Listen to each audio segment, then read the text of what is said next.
but I'll do that. Just might want to mention He's 8 out of 10. So, and July 30. because we're going for that. yeah, I'm gonna keep it just to the agenda. They have to be, you know, I think they should do that grade in our age because this is so confusing. We have to discuss the budget tonight, so. Second, third, and fourth. Okay, so are we, is it on? Okay, so we're back in public session, and do you have any correspondence? You have the nice thank you note from the Lego League. I do. Summer in my little pile of goodies here. Just, Share. Ah. Thank you. pass How it did around. they do? The kids had a wonderful, Did they win? a wonderful time. The kids, so before the day was over, they asked, you know, so what's next year? So there's a bunch of kids all ready to go for next year. Great. And the coaches learned a lot. And the parents Yeah. That's great. took notes. Yes. Okay. I don't think there were any other correspondence. Yeah. That's it. Okay, public minutes of November 12th, 2013. Do you guys have any corrections or changes?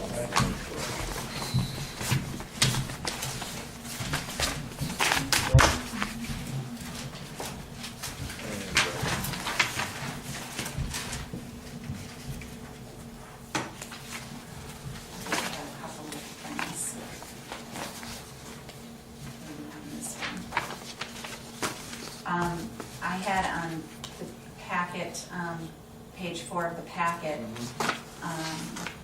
2, 3, the fourth paragraph down. I don't think that was Jason Schreiber. I think it was somebody else that said that.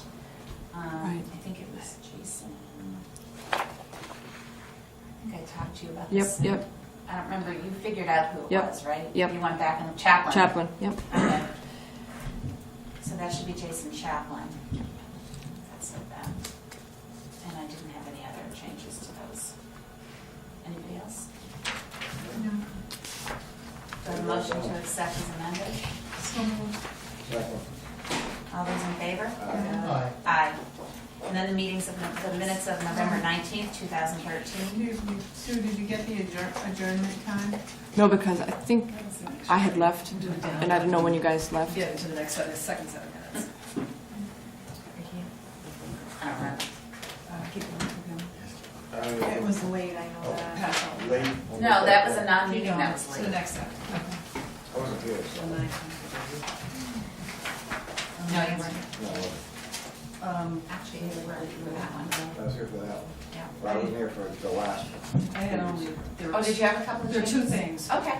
One is page 2, page 7 of the set, under governance, the essentials from Primex. Oh, yeah, Yes. I did call Primex and it was a holiday. Oh, no, I'm not there. We're doing the minutes to the meeting. The same minutes that we're still discussing. Did you- November 12th. Did you Step out of find the room Sue? for a minute. Sue were there? No. Oh, you're on 12. Yeah, November Oh, 12th. no, I'm on 19. Okay. So on November 12th, I'm getting dizzy. we went into non-public on November 12th. And we sealed the minutes for a year. And then we came back and we adjourned the meeting, but we don't know when we came back. And I don't remember. It was late. It was late, I think it was At like night. It's like, it's 10:45. like I think it was 10:30. 10:45 Sometime that night. You wanted to leave at. Oh, yeah. Before midnight. No, it was at But after 10:15, 10. so I had to leave at. That's right, you're- 10:15. Sometime between. Thank Well, you. you can say. It was at 10:15. 10:15. That's So a I good had to number. work. Okay, thank you. And that's why we need Sue at our meetings. Got it, thanks. And we miss her when she's not there. Sorry, Sue. No, I think it's there's good, something it's in the good. 12th that my name was spelled wrong.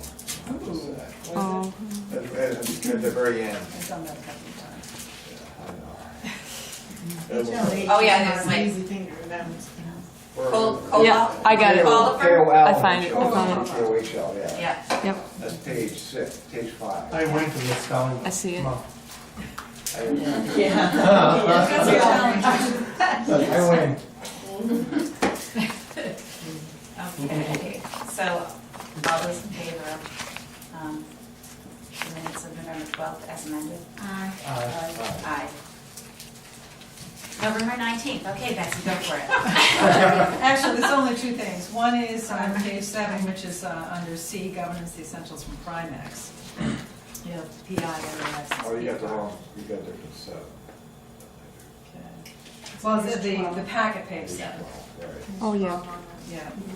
And down below on subcommittee reports, you have the PTA liaison, and you're looking for a name. Yeah. And I don't know who that Donahue. is. No, Jody Antone, Oh, Antone? Okay. so that's- A-N-T-O-I-N-E. All Thank right, you. that was it. Thank you. I had that one too. Okay.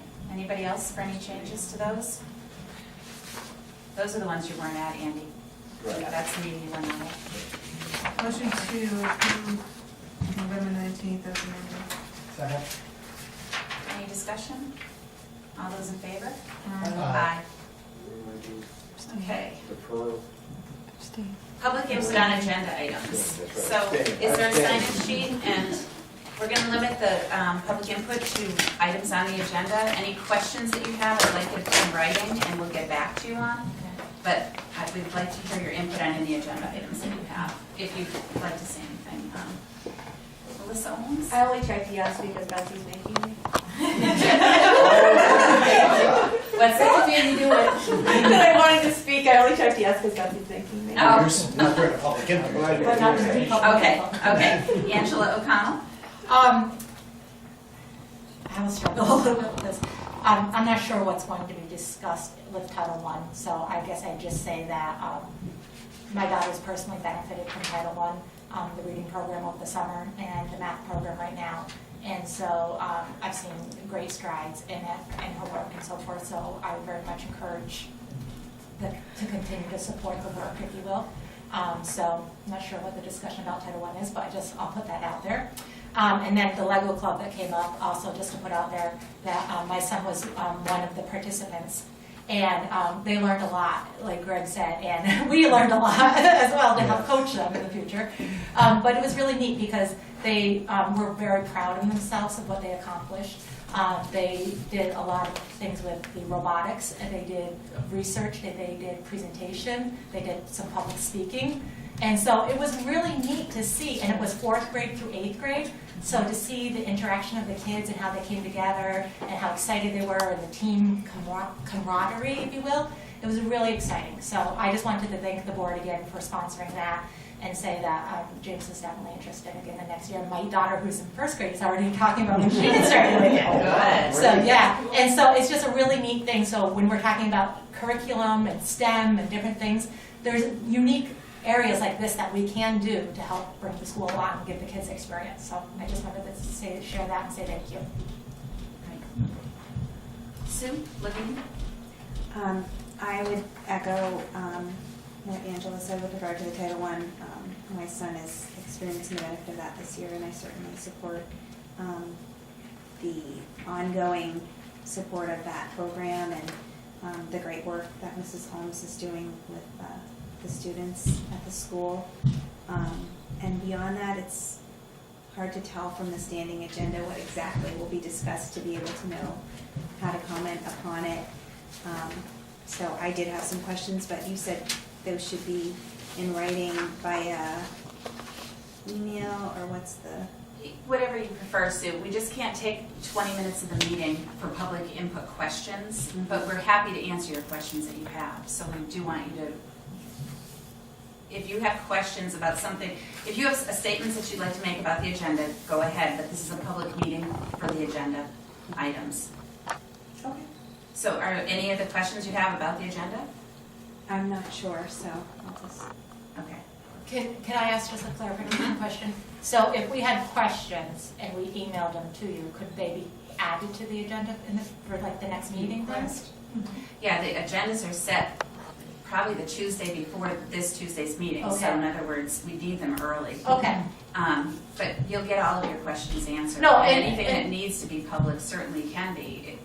But we're just trying to limit this public meeting to a public meeting. Yeah, no, and I'm just looking to understand like how help. Well, last meeting, Sue had a lot of questions, and I was happy to answer them. I didn't realize how long we had gone in public input session, and I was reminded that that's really for just a comment from the public about the agenda items, and it's not really a question and answer period for the board, Okay. so. Yeah, I mean, just, feel free to send any of us questions. I mean, we can all answer any questions that you send. You know, we can't answer as a school board, but I can certainly answer individually, as an individual school board member. And if there's anything that you want to have publicly discussed, you can Right. make a request to the chair to add it to a future agenda at any Right. time.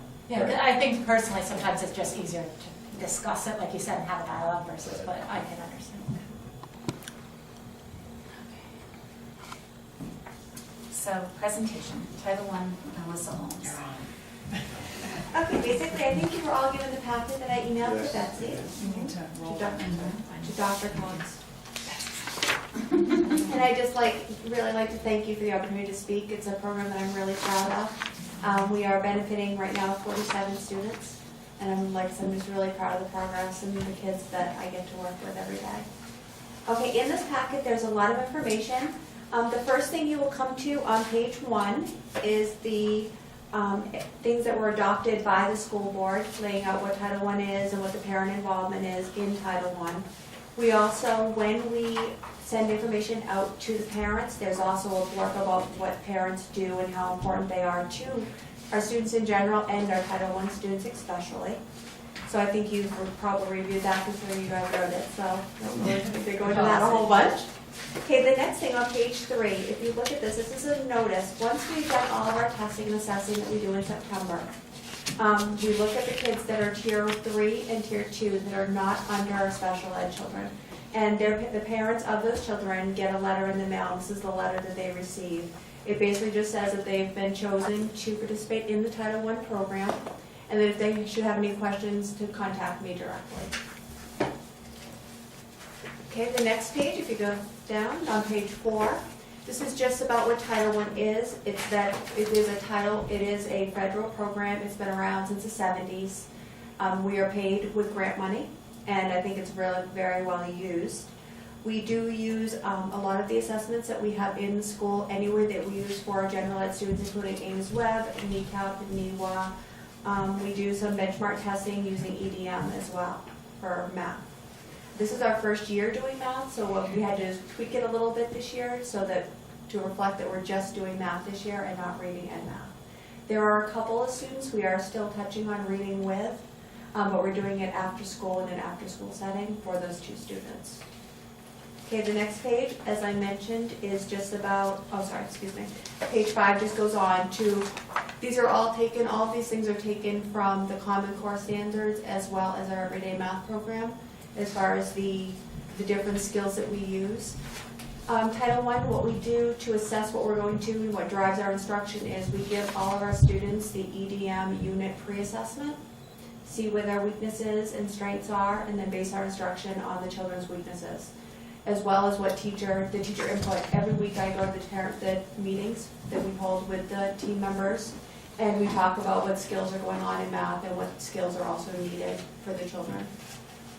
So that just goes into a little bit about what we talked about so that the parents are aware that we're touching on all these different skills. Okay, the next page is that parents are important. They're very important to the Title I program. It's something that is stressed very highly throughout the Title I program, and we do all these things. We have, in January, we'll have our Title I open house, where we usually have between 5 and 7 parents come. Usually it's pretty fun and pretty long-winded, so it always goes more than it's supposed to. And I apologize for that for any of you that may attend this year, because you all know me pretty well. We do attend teacher conferences when it is requested. I'm attending 7 tomorrow, and my para was asked to attend 1 because she works directly with those students. We also do monthly blurbs out to parents about what's going on in our groups, just to let them know, these are the skills we've been working on, this is the way the kids are progressing. And just to remind them that these lines of communication are always open. You can email me anytime.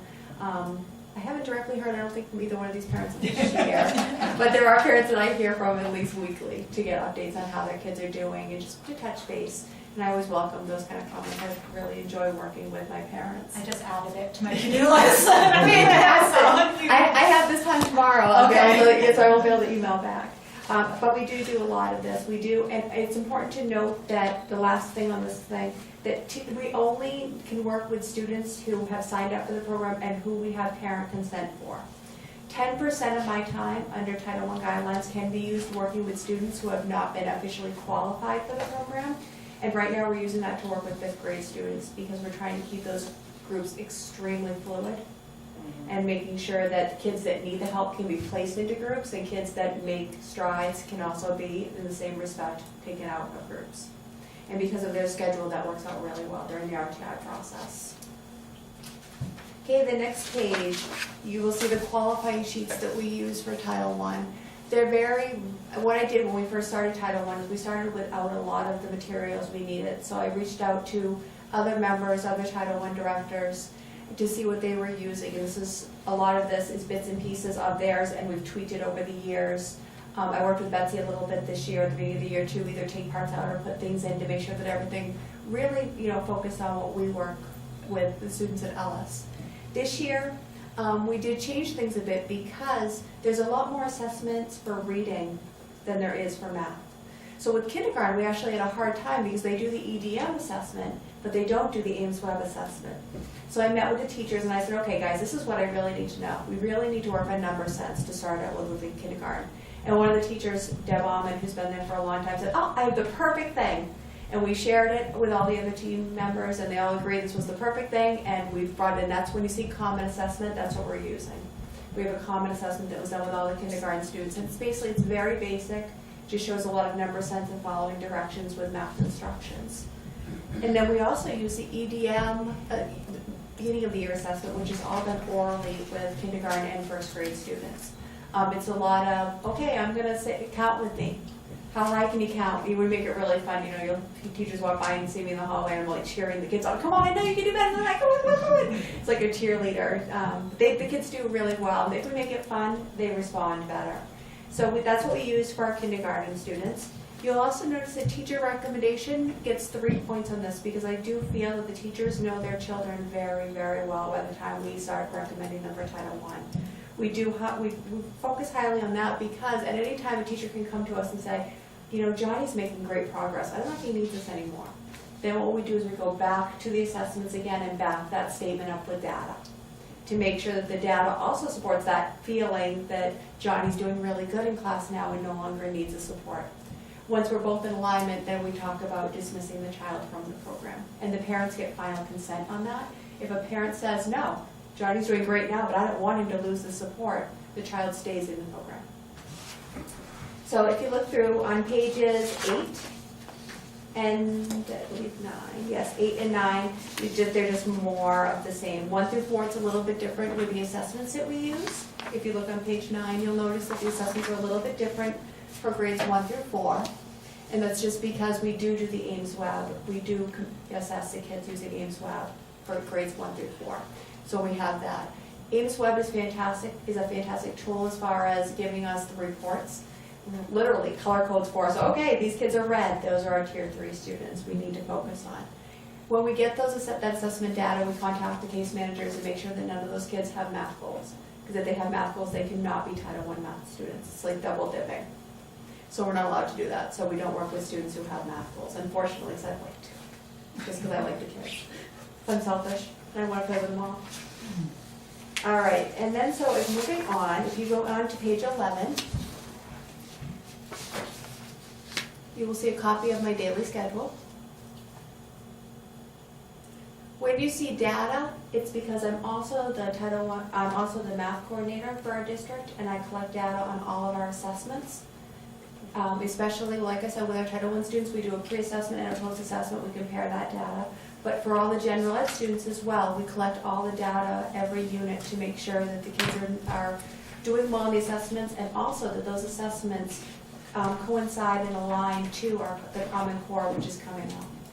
So when May you I add to that? That's absolutely. over and above just the Title I program. This is part of our focus school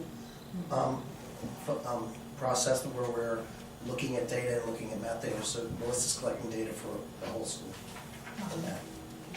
To make sure that we have that data to back up our conclusion that our kids are doing very, very well. Because I sometimes think, you know, if you look at one data source and you compare it with another, you get very different results, and I think it's important to look at all of it. So that's part of my job this year, is collecting that data.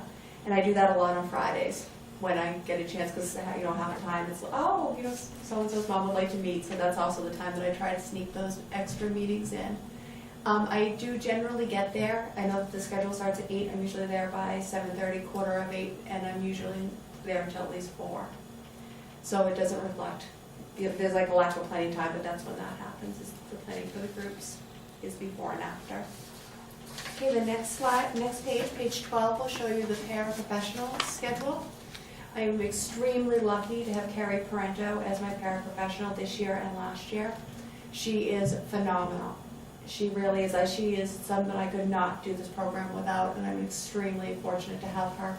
She spends the morning working with a special ed student as a one-on-one aide, and then she's mine from 11 o'clock on, and she's just phenomenal. She runs groups, she does lesson planning. I approve all the lesson plans as the Title I director and as the Title I teacher, but she really is, she's phenomenal at her job and the connection she has with the students.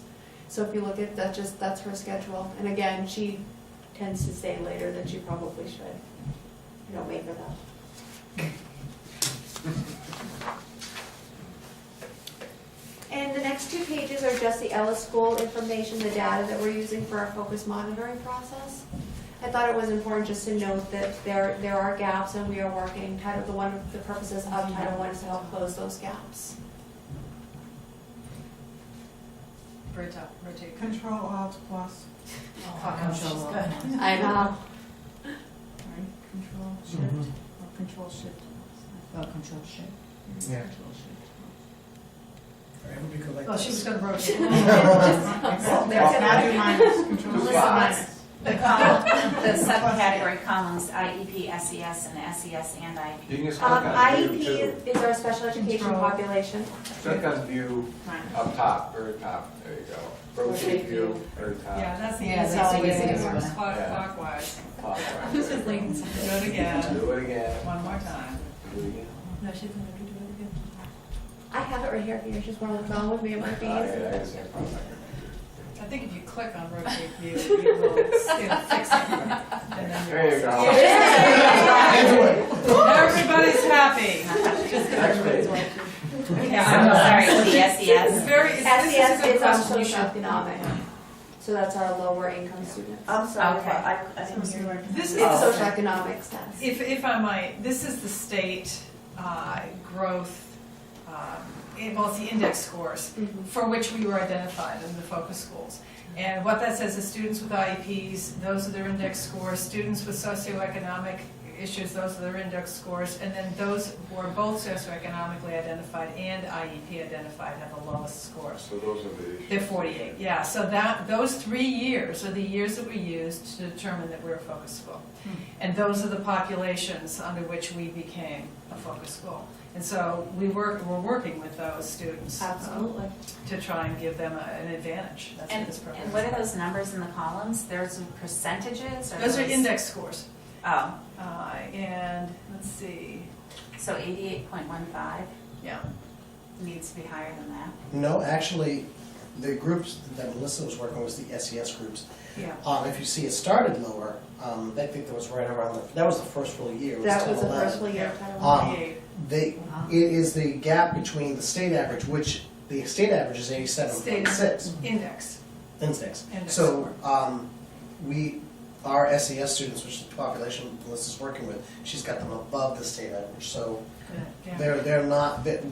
they're helping us in the focus school process because they're averaged in. Oh, I see what you're saying. If you dropped off 10, 11, most likely we would not have been identified. Mhm. You know, this is because that year was the worst of the bunch, and they've improved since then. We'll see what happens, but So our goal is to get to minus 981 versus minus 19. exit target, yeah, is the minus 981. That's right. So that's where we have to go. But we are the focus schools are the bottom 10%. So everybody else has to stay where they are. Priority schools. Priority school, yeah, We're focused, so we're above the priority school. right. But we're the bottom 10% of schools with a gap. So we have to, everybody else's gap has to stay the same for us to be able to get that and move out. You know, that was one of the questions we asked at the focus school meeting, is how do we get out of here? You know, everybody else is gonna stay the same for us to climb above them. Or if everybody else is going up, we're always gonna be here. I mean, that's one of the concerns. So the IEP, that's low, right? Those, I mean, those ones, even if you took off the first year, they're still, They're still lower. yeah. Yeah. So if you have an But the IEP, worst ones were the combination. you said you can't work with kids with a math goal, does that If mean they have a that- math goal, some of our students are just qualified for reading, we still work with those students if they don't have math goals. What's a math goal? A math goal would be like if they're identified in an area where a special ed teacher or paraprofessional works with them on a math goal. Like They're showing a numbers, deficit in indexations, math. yeah. Specifically. So the goal right here is for us to advance faster than the rest of the state. That's right. Mhm. That's right. And the whole idea, because we're lower, it should be easier for us to advance faster. You would hope so. Yeah, I would think, In theory. yeah. On paper? But progress is being made, and that's, Right. and in terms of, it's great to talk about scores, but it's really about kids in the end, and it's getting those kids up where we need them to be successful. Now, that last line that's in yellow, is that an average? Yeah. That's an average of all three. Of all Of three, index okay. scores, yeah. And that's what's. And obviously, this is just math, right? No, it's a combination of math and reading. Oh, is it? But we made AYP in reading in all groups, That's what I Right. thought. so It's math. it's math. That's why we're focusing on math this year in Title I. Yes, in the time that Title I was involved with reading, our scores went up, and with the efforts of our IEP case managers and workers, we actually are, right now, we are above the state average for our IEPs in reading. But, okay, so what happened with those approximately 30 children that were in the Title I program at the end of the year last year? I know you said there's only 2 that are actually getting, Some are working with our reading specialists in a new program that we adopted called LLI. So some of those students are being serviced through her. Other than that, I'm not really sure if I can answer that question.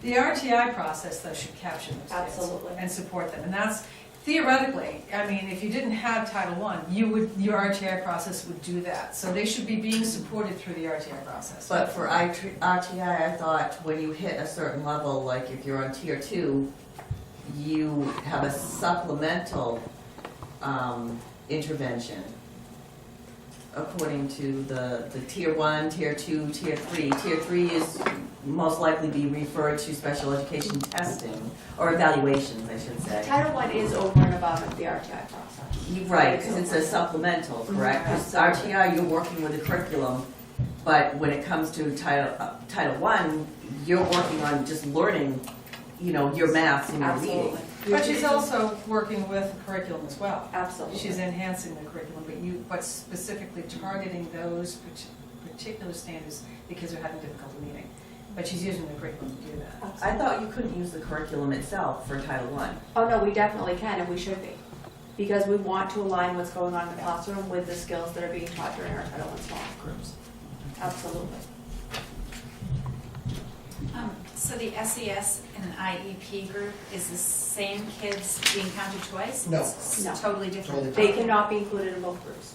Oh, it's a different subset. Okay. You're either only SES, only IEP, or SES And and. IEP. Okay, And we don't know the numbers, but that could be like 3 students. Yeah. Yeah. They're not doing that, okay, I didn't know it was a combination. Yeah, they can't be counted twice. yeah. And then any subgroup, because also what would be part of this would be ESOL students, and we need to have more than 10. Right, students to in have that the- identification, there have to be at least 10 students in each one of these areas. Has that been a concern in the past about counting the subcategories twice for something? I thought I remembered you saying I that think at one that's point. within the AYP thing. Yes, that was in the past in the AYP. Under the waiver, though, now, every child is identified in its own group. Okay. So just So they won't be specifically. double counted? Double counted anymore, that's correct. Yes, which there must be at least 10 students. Yes, there are. There are at least Yeah, 10 in that's each right. group. There have to be, or Okay. otherwise we wouldn't be. We working wouldn't on have it. a group. And would you talk a little bit about how many students you're servicing, what, you know, where they are in their grades, how many are new? Just a few things about the general characteristics of the kids. Okay. We do have 4 children in kindergarten that we're working with who came in. The process in kindergarten is just amazing because they have a very strong team, and with getting extra support, it's amazing to watch them grow. Kindergarten and first grade, they're just phenomenal because they're sponges. They learn something, although after Thanksgiving we're catching them up a little bit. But yeah, other than that, they're really, really good. In first grade, we're working with 6 children that we've never worked with before. There's 1 student that I worked with as a reading student in first grade. I had her from kindergarten. In second grade, we have 6 students, and some of them are, I think about half of them are reading students as well. In third grade, we do have 8 students. In fourth grade, we have 11, and in fifth grade, we have 12. We just added 2 new students with the new, we just referred 2 new students for RTI services, or for help during the RTI time. Basically, we do, it's funny because we're seeing a lot of new students now that we're doing math rather than reading. It's really interesting, the mix of, and I don't want to be stereotypical, but the mixture of boys and girls when we were teaching reading, and now we have a majority of girls. So it's really breaking that stereotype, and you can be good at math, and you're going to be good at math. There's no way about it. So it's really, it's building confidence with a lot of these students. A lot of these students, that's what we find, is they come to us not being sure of the skills and therefore setting themselves back a little bit. I hear constantly, I hate math, I'm not good at it. And I'm like, nope, there's none of that here. No, we're all good at math, and it's just, we all have different things that we need to learn. And it's learning the things, it's knowing the things we need to learn and learning how to do them and conquering them. So that's what we do a lot in our groups. It's a lot of confidence building. And don't be afraid to make mistakes, because we all make them. In this group, it's a safe learning environment, as it is in all of our school, and it's okay to make mistakes. You're going to catch me doing it all the time. So make mistakes, and that's what we learn from. So it's just a supportive environment where a lot of confidence is gained. And we find that with a lot of our students is we'll find in January, once those kids come back, it's like a door has opened for them. It's really great to see how confident some of our kids become once they get those skills more secure and under their belt. Now, why a big increase? Fourth grade, we've gone from second grade to 11 and fourth and 12 and fifth. Because the skills become harder. As the skills become harder, the kids that don't have the strong basis, I think, they fall further behind. If you can't multiply, it's really hard to do long division. As an example. And also, the students that you're getting in the upper grades didn't have the math support that you're giving them in the grades before. If they had it, they may not be there now. Absolutely. That's what I was saying, is they weren't getting the support before. Absolutely. So that's why there's more. So we will hope that in the future, when we see these numbers, that they will drop off. Right. Because they will have the early support, the early intervention that we all know is extremely important for these students. Is it all groups, or I think I saw in the schedule a couple of specific names? Do you have Those specific one-on-ones? names are our reading students. Oh, okay. Yeah, so specific names, they're middle school students, and they're both after school. And they're students we've worked with before, and we didn't want to let them go. They weren't ready yet, right? They're not ready. They're not ready. I'm not ready to let them go. So, yeah, but it is an after-school group, so they're meeting with us after school, because we find that once we get up into the middle school, it's really hard to arrange their schedules. Because I tell teachers all the time, if you can show me a half hour, they're not doing anything during the day, I'll be happy to take them. However, that time just doesn't exist. Now, do they have a pair with them after school? No, it's one-on-one with me, and then the pair works with another student as well. We're in the same classroom though, teaching. After school? After school, yes. After school, yeah, we use one of the other teachers' classrooms to do that. So she's doing that in volunteer time? No, she's elementary hours, so after school for middle school, For this will that's right. technically be part of her. Thank you. Because she comes in for elementary time in the morning, she starts with elementary hours. Perfect. Thank you. So how many kids are normally in your groups? There's no more than 5. However, like the lower grades, in first grade, they're 3 kids each, which is perfect. In kindergarten, I believe we're right around 3 as well, or maybe even, I think there's 4, because all 4 of them work together in that group. But there's never any more than 5, that's a Title I rule. Oh, okay. There can never be more than 5 children in a group. So it's really, it's fantastic, because you really can key in on who's getting it, who's not, Right. and it's really providing the support that the kids need. I enjoy it. You know, it's a different environment. And we see different things from the kids than I think classroom teachers do. Because we'll hear, oh, they're a handful, and I'll come to a meeting, I'm like, yeah, they're not with me, but I only have 3 kids. You know, so it's a very different environment when you're talking about working in small groups and really being able to spend that time listening to what the kids are saying and saying, oh, wait a second, oh, I know what you did. You did the math here, but you didn't put the number above. You don't really have time necessarily as a classroom teacher to be that specific with when you're looking at their work. What, do you use the everyday math then with them, or do you take like what's going on in the class? We use everyday math to figure out what skills are being taught. Right now, we're using everyday math, but that will be changing, I think, a bit as Common Core becomes more of a reality for us. Right now, what we do is we say, okay, you know, these are the kids. This week, they're focusing on decimals and ordering decimals. We do a lot of that in our Title I groups until we feel like the kids are secure. Then we move on to the next skill that's been recommended by the teachers.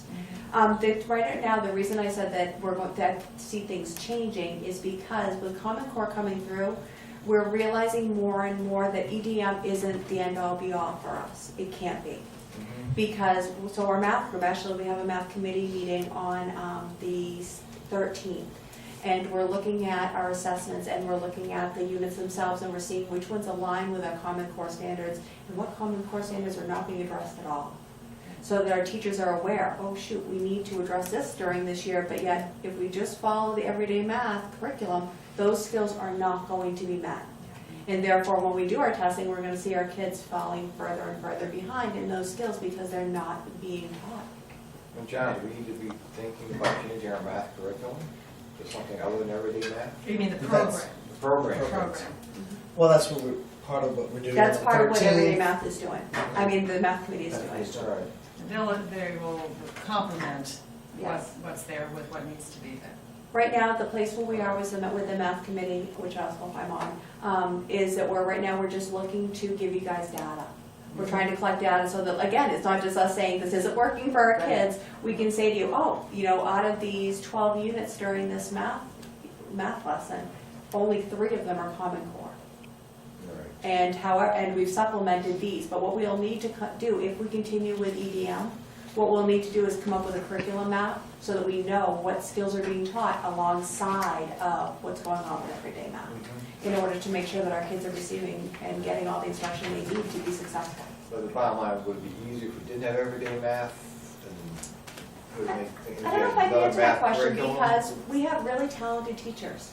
And I don't believe that instruction and learning is all about a program.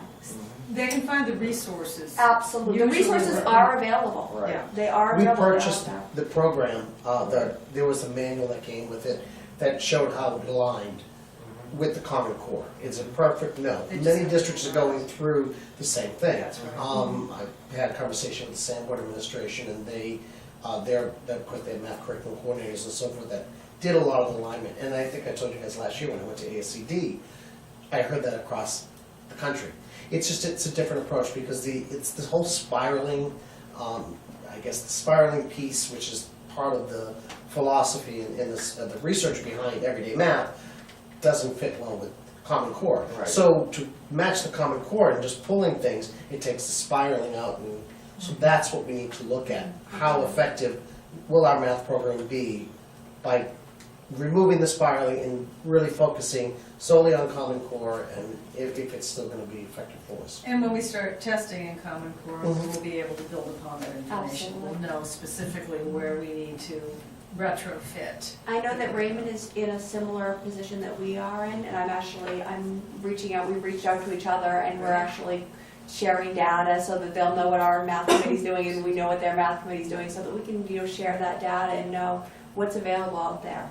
I think it's a really good approach, because we're all kind of in the same boat when it comes to Common Core. 2 questions for you, that's all I promise. How often do the kids come? Is it a daily thing, once a week, or? It depends. If I meet with the kids during RTI, I see them no less than 4 times a week for 45-minute sessions.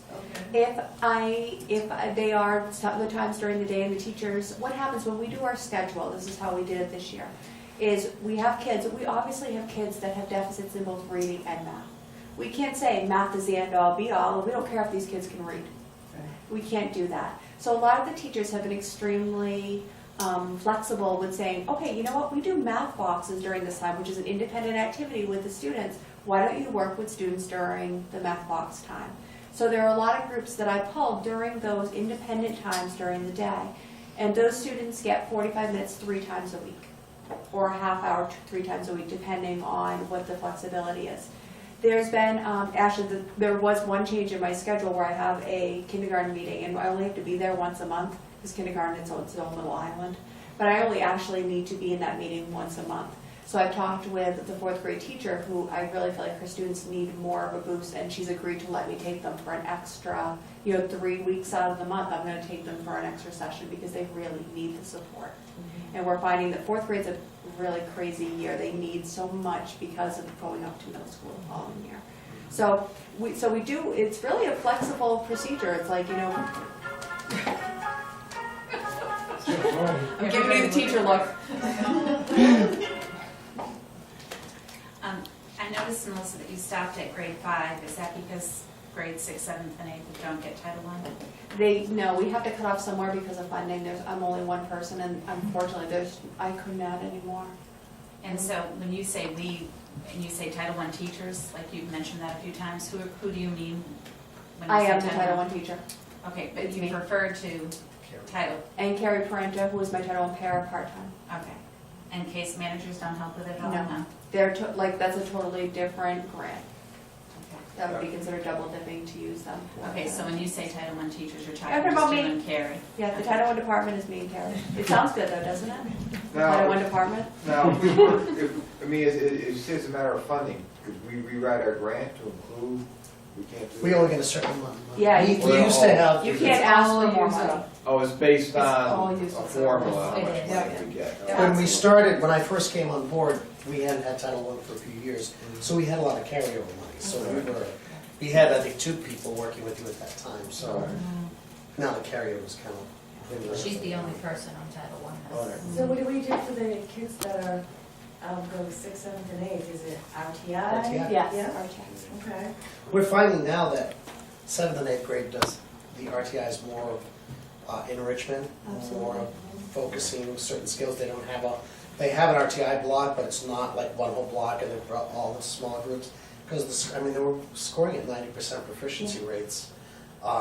It really is already shown. And when Mrs. DeBurrow, kid, had talked about, because when we did RTI 5 through 8, when we started, she worked with a 5th grader. And that 5th grader is now in 8th grade, and she is just amazed what the difference is between that child, because they've gone through RTI for so many years. So that's where it is. That's an important thing to when looking at the data too. We started what RTI the year before we started Title I. Senior. Yeah, so we're still not seeing that full cycle where we've had RTI and Title I. And for the elementary kids, we didn't start Oh that my till gosh, 2 years ago. Yeah, like mid-year. Yeah. And in what grade do we start everyday math? Is it first It's grade? kindergarten. Oh, it is? Oh, okay. And it goes through 8th? 6. 6, oh. I think you can So- carry. It only goes to 6. Yeah, no, it stops at 6. Doesn't? And it's called something else. It's, Yeah, the they Chicago have, math they continue and another then program. algebra program. It's not called everyday math anymore. Oh, okay. And then they go to algebra. Well, any other, that's it. Thank you Well, so much. Can I just- Oh, you have a couple more? the last pages are just again to show data where we get it and who's in what tier and how many students fall in the tiers. So other than that, there's really not much more. So on one of the pages it talked about you can log into a website and put on scores. Is that something that we have access to? No. That's the Ames web data. Oh, all right. But just because it looked like it gave directions, I tried it. You'd have a password. That's why I stopped. Yeah. Yeah. I can give you mine. No, you can't. No, you can't. No, I thought it was a public website at first because okay. No, it's individual student data. Title I does have a website, but I need to update it. It's actually one of the things on my agenda for tomorrow. Because we do a lot of, all these forms are available online, so if a parent says to me, oh, I didn't get the form, I can say, oh, it's right online, if that would be easier for you. Yeah, absolutely. And if I could just add, when I first came on board, we had all this Title I money, it's like we could start a Title I program. And as I started to write the grant, which I had Never again. No success with. Of course, it was like, what is your program going to be? And I'm like, That's right. I don't know. Just give me the money. We'll figure it out. And that was basically my grant. And I have to say, Which is why it took you 2 days to fix it. Yes. In Concord. and I brought Melissa on board to work with this. I think she was doing a long-term sub at the time, and then we had her come in as do Title I. And I have to say, she created this whole thing. She just ran with it. I've relied on her for this, and it's her baby. And I really do. I want to commend her for this and the work that she does. I think after school time, and she is our homeless coordinator because it's part of the homeless funds we get there. Title I And she, covers homeless. yeah, and she doesn't just like dole out cash. She works with these people. She helps them. She builds personal relationships. The coat drive, which is not part of the Title I program, but it's just a lot of stuff that she does. She really is an asset to our school, and I'm so glad we were able to bring her back Yes, this thank year. you. So my daughter's in it. She loves it. She comes in every day. She tells us all about I'm telling you, they're my ducks. It's funny because if you watch us, people who see us, me and Carrie in the hallway, we have our kids right behind us, and they're referred to as our ducklings because we're literally like trotting off to go to where we need to be. Thank you. Thank Thank you you for all very your much. work. Wonderful. We really appreciate this. it. Yes, thank you. Great presentation. I'd be called for a recess. Okay. Was that presented next, okay? Yes. Okay, we're gonna recess for Recess. 5 minutes? Yeah, 5 minutes. 5 minutes. We'll do a recess for 5 minutes.